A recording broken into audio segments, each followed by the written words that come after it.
Have you ever seen a strong structure standing without any foundation? I mean, it's highly impossible, right? It's just not possible for any strong and concrete structure to stand without a foundation. The same logic applies to our lives. We need a strong foundation, we need a strong base. In fact, as humans, we need to be so connected to our roots. We need to know where we are coming from. And that alone will give us stability and strength in life. I'm sure you all will agree with this. And talking about foundation, I would like to mention that we homemakers are that kind of foundation for our homes, right? So, whatever kind of base that we form for the functioning of the house will go a long way.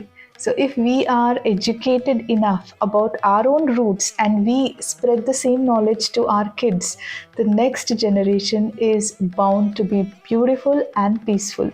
So, yes, in my small attempt, I would like to, spread this knowledge about Hinduism because I am a practicing Hindu. I follow Hinduism, and I feel this necessity, that we need to know more about our culture, our religion rather. And yes, of course, it is from the spiritual aspect. And in our day to day life, we chant mantras, we do so many pujas, we go to homa, we go to all sorts of functions. But then, it's like we lack the knowledge of some basic things in our minds. If you have the Vedic knowledge and if you really put in efforts and time in knowing the Vedas and knowing the Upanishads and various scriptures that our Hinduism offers us, then hats off to you. But then, although if we cannot aim to that kind of level where we can really understand the scriptures well and give that kind of time and efforts to understand it, at least we should be knowing the basics, right? So that our foundation for life will be strong enough.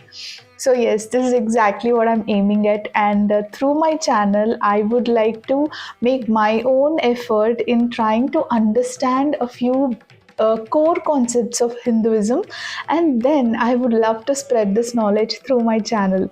I would love to hear a lot of feedback from you guys after you watch this video, and please let me know more about the topic that I'll be covering in today's video. And yes, in today's video, I would be talking about the system of, the cycle of time that is followed in the Hinduism. So without any further ado, let's dive into the video and know more about it.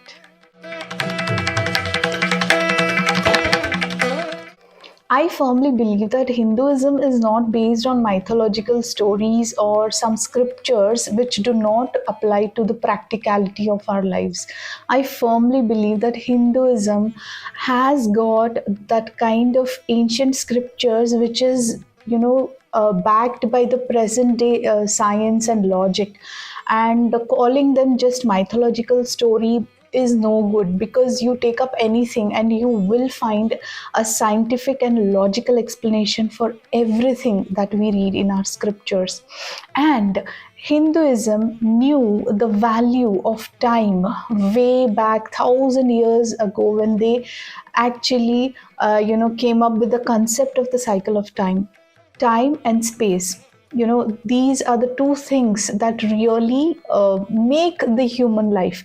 You consider anything in your life and time really plays an important role, be it your birth, be it anything that you take up in your life. Time is something that you cannot not consider in life, because it is so important. And yes, in Hinduism, time is given such importance and it is backed with such logical explanations, and this cycle of time is explained in Hinduism beautifully well.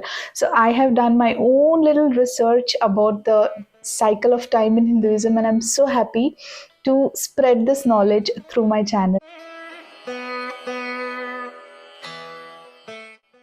Now, if we have to talk about the time cycle that Hinduism, explains, then this video is going to be really, really small because the topic is so huge, the topic is so vast. But given the time limit and the attention span that we people have these days, I have tried to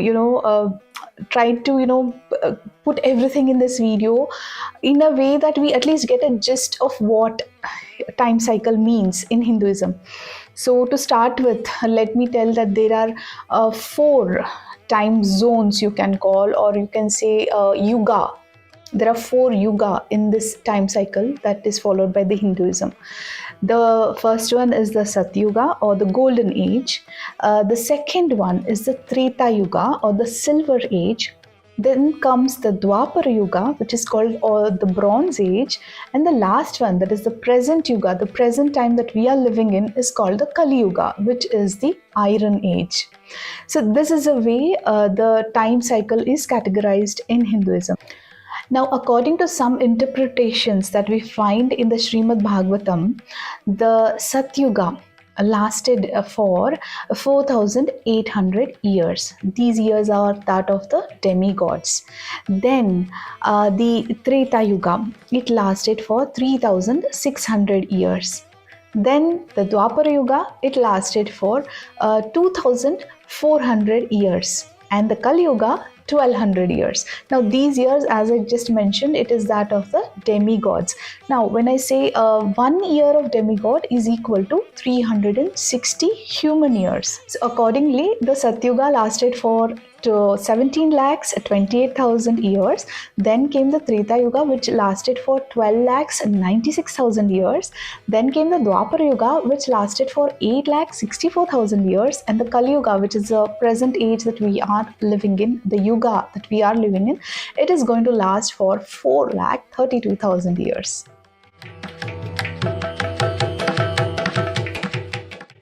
When I was reading about the Satyuga, I was like, oh God, what if I can be transported back into such a yuga? Because everything that's written about Satyuga is so perfect. I mean, according to the scriptures and according to the information available for us regarding the Satyuga in Hinduism, it is described as the best age where dharma was absolutely, it was prevailing. There was so much peace among people.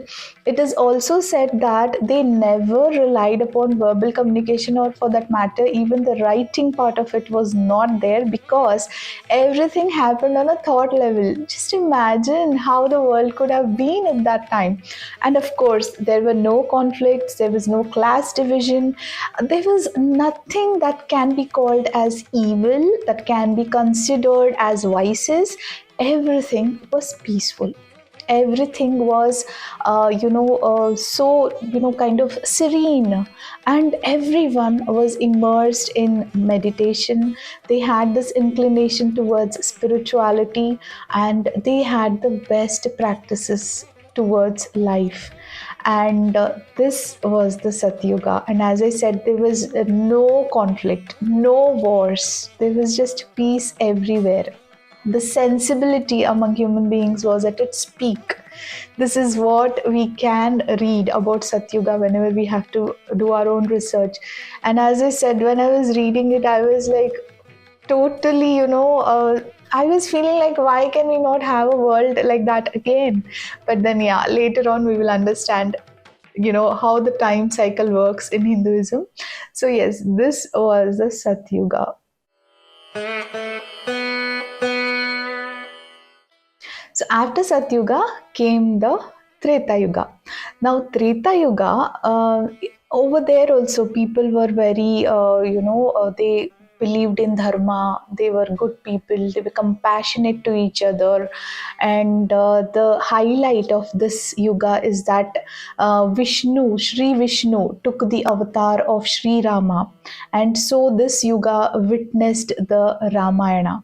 And as we all know, the kind of teachings and the kind of values that we can inculcate in us because of how Sri Rama lived his life is something that we cannot ignore, and is something that we need to learn. It's time we learn. It's time we understand the concepts of Treta Yuga as well.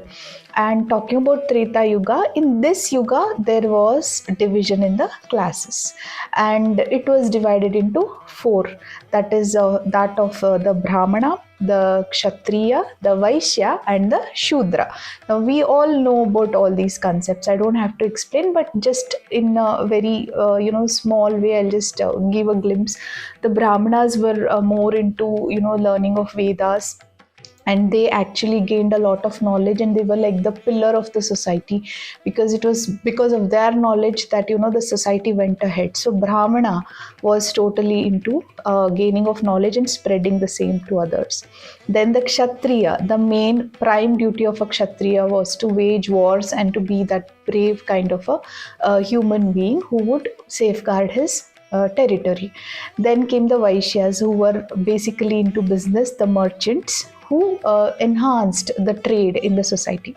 And of course, the Shudra was the working class and the peasants, who were kind of the pillar of the society because they provided the food, grains, and everything. So the society saw division in this yuga, that is in the Treta Yuga, and of course it witnessed war, the division of class it witnessed. So as you can see, the trend was like they were going a little bit away from peacefulness, from the concept of spirituality. Not that they completely went away from it, but yes, we can see a transition wherein conflicts came, wherein wars came into existence. But yes, we also witnessed the Vishnu avatara of Sri Rama, and this highlights the Treta Yuga, and this is all that we can understand about Treta Yuga. Now then came the Dwapara Yuga. Now Dwapara Yuga, it witnessed many things in terms of war. Of course, there were wars, and it also witnessed the Vishnu avatar of Sri Krishna, and hence the Mahabharata. So we could learn a lot about karma and artha because Sri Krishna recited the Bhagavata to Arjuna. So this particular yuga, it gave the birth of the concept of karma and artha. And yes, as I said, it witnessed the avatara of Vishnu as Sri Krishna. And as we all know, the teachings of Sri Krishna was that of how to be duty minded, of course, and he spread the message of love, and all these things we can witness because of the birth of Sri Krishna in this yuga. So basically, Dwapara Yuga, it had given rise to duality. In this yuga, it gave rise to duality in the society. So there was difference, there was conflict in many ways, and as we witnessed the Mahabharata, so there were wars. So people again, like compared to Treta Yuga and Dwapar Yuga, people were still going away from the dharma. They were going away from the concept of spirituality. So this transition was seen in this yuga as well. And in this yuga, we also can see that the Vedas were classified into four. So to summarize, these were the highlights of the Dwapara Yuga. Dwapara, when we say, we have to just keep in mind that the duality in terms of our thoughts, in terms of our way of life, it emerged in this yuga, that is the Dwapara Yuga.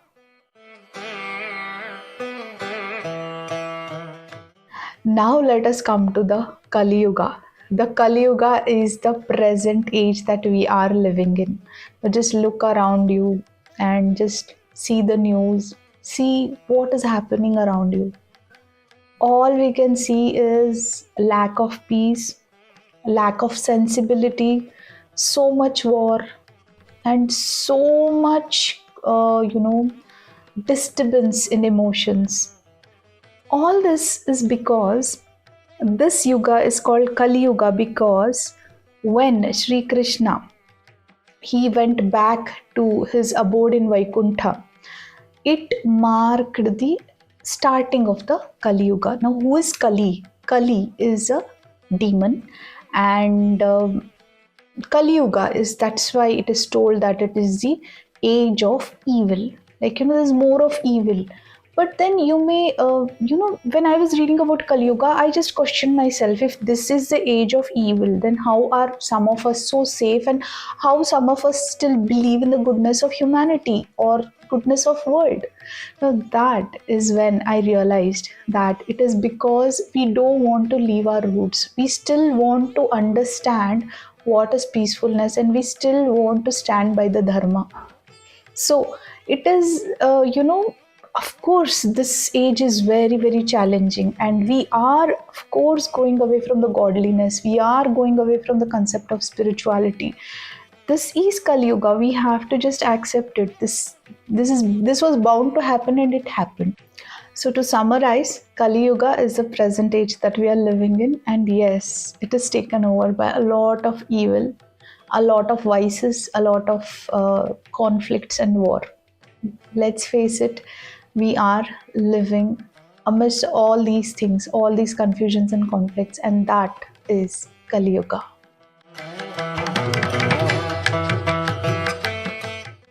To conclude, when I sat to actually do a content writing on this particular subject, that is the time cycle that we know in Hinduism, all I could draw a conclusion from this is that I just made a perfect comparison between Satyuga and Kaliyuga, and all I could realize was Satyuga because there was this importance given to spirituality.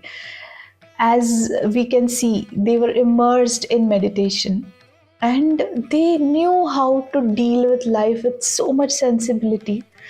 I feel, as it is already written in the scriptures and all the information available, that yes, this is a time cycle, and after Kali Yuga will of course be the Satyuga. All we need to do is just prepare ourselves for Satyuga and not stay in Kali Yuga. That is, we need to give ourselves more time, so that we can learn spirituality. The more we are connected to the goodness of life, which is already, the information is there regarding spirituality, regarding religion, the more we are connected to our roots, the more we learn about the goodness of spirituality. I think that will prepare us for the Satyuga.